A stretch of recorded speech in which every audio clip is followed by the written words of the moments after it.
নমস্কার বন্ধুরা, প্রত্যেক দিন সকালে মাদের তাড়াহুড়ো থাকে বাচ্চাদের কি টিফিন দেবেন।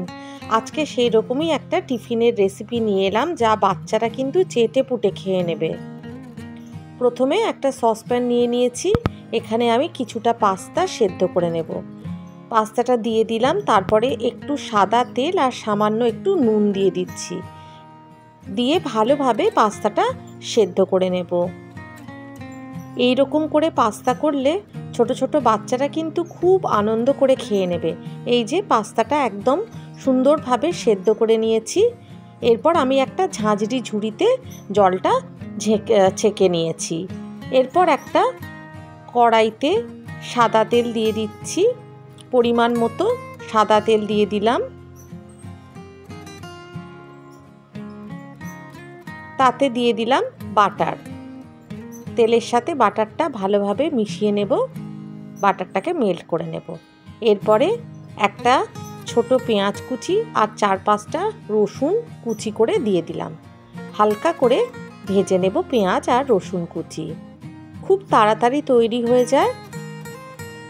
এরপরে এখানে আমি 4টে টমেটো নিয়ে একদম গ্রাইন্ড করে নিয়েছি, সেই টমেটো পেস্টটা দিয়ে দিলাম। পুরোটা দিইনি, যতটা প্রয়োজন ততটাই দিলাম।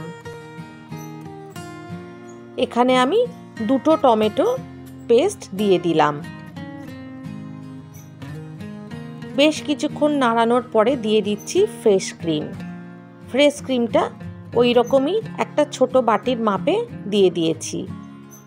দিয়ে দিচ্ছি অরিগ্যানো, দিয়ে দিচ্ছি চিলি ফ্লেক্স। এরপরে সেদ্ধ করে নেওয়া পাস্তাটাও দিয়ে দিলাম। এরপর সমস্তটা পাস্তার সাথে খুব ভালোভাবে মিশিয়ে নেব।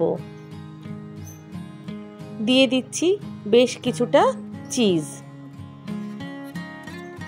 চিজটা একটু ভেঙে বা গ্রেট করে নিয়ে দিলেই হবে। বাড়িতেই এই উপকরণগুলো আমাদের থাকে, করতে খুব একটা অসুবিধা হবে না। শেষে একটু দিয়ে দিচ্ছি সামান্য ধনেপাতা কুচি। এটা খেলে ছোট ছোট বাচ্চাদের পেটও ভরে যাবে আর আনন্দ করে তারা খাবে। শেষে প্লেটে সার্ভ করে দিয়েছি পাস্তাটা, ওপর থেকে একটু ধনেপাতা কুচি গার্নিশ করে দিয়েছি আর একটু চিলি ফ্লেক্স ছড়িয়ে দিলাম। বন্ধুরা, রেসিপিগুলো ভালো লাগলে লাইক, শেয়ার আর কমেন্ট করবেন।